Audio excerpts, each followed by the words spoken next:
Hello and welcome to this video. We are translating Romeo and Juliet, Act 5, Scene 1, which takes place in Mantua, the city that Romeo has been banished to.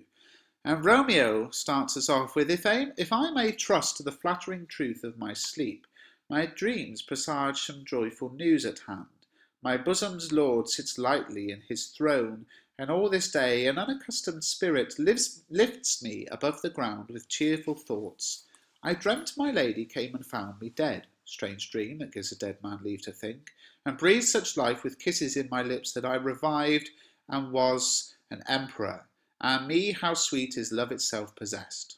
So Romeo's saying, well, if I can trust what goes on in sleep, I actually had a really good dream last night, which makes me think that good news is on the way. My heart is ruled by love, and all day an odd feelings made me really happy. I dreamt Juliet came and found me dead, and that was a weird dream that lets dead men think. And then she kissed me on my mouth and brought me back to life. And once alive, I was an emperor. How great it is to have the one you love. So basically, he's, had this dream which has made him happy because it's a dream about Juliet. It's a foreshadowing dream, of course, as well. But love's shadows are so rich in joy. So it's great when just thinking about the person you love makes you so happy. Enter Balthazar, booted. So, news from Verona. How now, Balthazar? Dost thou not bring me letters from the friar? How doth my lady? Is my father well? How fares my Juliet? That I ask again, for nothing can be ill if she be well. So, he's basically saying, hi, Balthazar, what news have you got? Do you have a letter for me from the friar? How's Juliet? How's my dad? How is Juliet, I ask again. Nothing can be bad if she's okay. Then Balthazar says, then she is well and nothing can be ill. Her body sleeps in Capel's monument, and her immortal part with angels lives. I saw her laid low in her kindred's vault, and presently took post to tell it to you. Oh, pardon me for bringing these ill news, since you did leave it for my office, sir. So he's saying, well, Juliet's dead. I saw her dead body in the tomb. I'm so sorry that I have to bring you this bad news. And Romeo reacts with, is it even so? Then I defy you, stars. So he's sort of saying, I hate you, fate. I challenge you, fate. And I analysed this bit in detail in my ebook, link in the description. Thou knowest my lodging. So if you know me, if you want me, you know where I am. Get me ink and paper and hire post horses. I will hence tonight. So he's saying, Balthazar, go and get me a horse. I'm going to Verona. And Balthazar says, I do beseech you, sir, have patience. Your looks are pale and wild and do import some misadventure. So please, Romeo, just calm down a bit. You look like you're going to do something crazy. Romeo says, tush, thou art deceived. Leave me and do the thing I bid thee do. Hast thou no letters to me from the friar? So he says, no, you're wrong. I'm not going to do something crazy. Just leave me alone. And have you got any letters for me from Friar Lawrence? And Balthazar says, no, my good lord, no. Romeo says, no matter, get thee gone and hire those horses. I'll be with thee straight. So, doesn't matter. Go and get the horses. Off goes Balthazar. And Romeo says, well, Juliet, I will lie with thee tonight. Let's see for means, O mischief thou art swift, to enter in thoughts of a desperate man. So basically he's saying, okay, Juliet, I'll be lying down tonight with you in death. And then he says, oh, bad thoughts very quickly come to mind. And the reason is because Romeo has these rather bizarre bad thoughts, which I analysed in my ebook. I do remember an apothecary and hereabouts he dwells, which late I noted in tattered weeds with overwhelming brows, culling of simples, meagre were his looks, sharp misery had worn to the bones.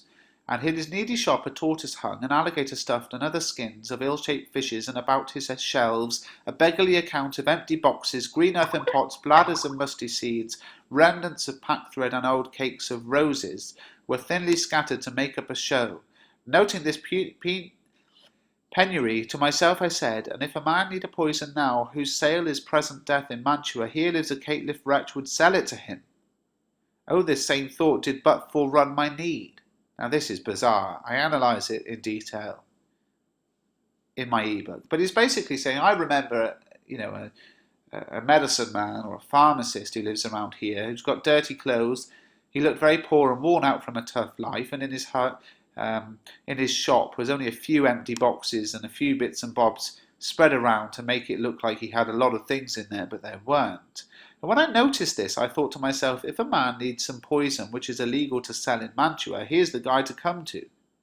So what he's basically saying is, while I was walking around Mantua, I thought, oh, if someone ever needs to commit suicide, this is the guy to come to. And this some needy man must sell at me. As I remember, this should be the house. Being holiday, the beggar's shop is shut. What ho, apothecary? So he's saying, goes to this apothecary's house and says, I think this is where he lives.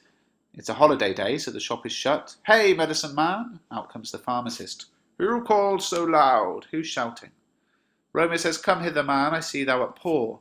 Hold, there is 40 ducats. Let me have a dram of poison, such soon speeding gear as will disperse itself through all the veins, that the life-weary taker may fall dead, and that the trunk may be discharged of breath as violently as hasty powder fired doth hurry from the fatal cannon's womb. In other words, he says, look, I can see you're poor. Here's some money. Give me some poison which works quickly, which will quickly spread through my body and kill me, and take my breath away as quickly as gunpowder explodes in a cannon. So he wants a poison which will kill him quickly. The apothecary says, such drugs I have, but Mantua's law is death to any he that utters them. So I do have drugs like that, but, if I give them to you, I can be punished by death. And Romeo says, art thou so bare and full of wretchedness and fears to die? Famine is in thy cheeks, need and oppression starveth in thy eyes, contempt and beggarly hands upon thy back. The world is not thy friend, nor the world's law. The world affords no law to make thee rich. Then be not poor, but break it, and take this. So he basically says, are you such a weak man, so afraid to die? You're clearly starving here. You're poor, you're in desperate need, and the world and the law won't help you, won't make you rich. So don't be poor, break the law, and take this money. To which the apothecary says, my poverty, but not my will consents. So I'll do it because I'm poor. I don't think it's the right thing to do, but I will do it because I'm so poor. And Romeo says, I pay thy poverty and not thy will. So in other words, well, good, because that's what I'm paying, your poorness. I'm not doing it to try and win you over that it's the right thing to do. I'm just giving you money. The apothecary gives him something and says, put this in any liquid thing you will and drink it off, and if you had the strength of 20 men, it would dispatch you straight. So he's basically saying, this poison here, put it in a drink and drink it. And even if you had the strength of 20 men, it would kill you right away. So it's very, very strong poison. And Romeo says, there is thy gold, worse poison to men's souls, doing more murders in this loathsome world than those poor compounds that thou may not sell. I sell thee poison, thou hast sold me none. Farewell, buy food, and get thyself in the flesh. Come, cordial, and not poison, go with me to Juliet's grave, for there I must use thee. So basically, Romeo goes on this kind of big moral rant now and says, money is the real poison. It ruins people's lives and kills more people in this world than any actual poison. The money I'm giving you is the poison, not what you're giving me. And he says, use this money to buy yourself some food and put a bit of meat on your bones, fatten yourself up a bit. And he takes the poison, but he says, this isn't poison, it's medicine. In other words, this is going to help me. Let's go to Juliet's grave. Well, in Act 1, Scene 4, Romeo was told that dreamers often lie, a comment which is proven to be true in this scene. Whilst we might expect Romeo to be depressed at the beginning of Act 5, we actually find him in a happy mood following the joyful news of his dream. When Balthazar turns up, his dream is quickly shattered as he hears of Juliet's death. Now Romeo reacts with anger at fate, shouting, I defy you stars. Once again, the language of the prologue is referenced, and we can now see just how star-crossed these lovers seem to be. The word defy is worth closer study. Romeo is not complaining to fate, but outright challenging it. Considering how large a role fate has played up until this point, this seems quite a stupid thing to do. Those who feel Romeo is immature and temperamental can easily use this moment to back up this interpretation. Dramatic irony runs throughout this scene as the audience is well aware that Juliet is not actually dead. The friar knows this, Juliet knows this, the audience knows this, but Romeo and Balthazar do not.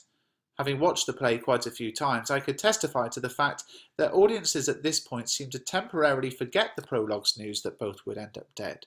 Audiences hope that somehow everything will work out okay, and that's a sign of Shakespeare's powerful skills that we do get involved in the plot. We desperately want them to be okay, but deep down, of course, we know they're not going to be. Now, Romeo's reaction is something that I think is one of the most key parts of analysing his character. The text on the screen that you can see that was translated in my previous video explains it all, but basically Romeo talks about a pharmacist, an apothecary who is poor, and because he's poor is probably willing to do things that are against the law, and therefore is probably the kind of person who would sell Romeo an illegal poison if he needed one. Now, what is important here and really interesting is that Romeo had previously calculated that if a man did need a poison, here lives a caitiff wretch would sell it him. This is very bizarre behaviour. Let's put it into perspective. What sane and rational person goes through life looking for the nearest and most convenient method of suicide just in case they might wish to kill themselves? Here Shakespeare once again shows us how fickle Romeo is. As a tragic hero, he's over-emotional and irrational, and this irrationality led him to fall in love with Rosaline, to be distraught when she didn't love him back, to fall in love with Juliet, to be distraught at the news of his banishment, and now to desire his own death. Romeo is too rash and ultimately brings about his own downfall through his actions.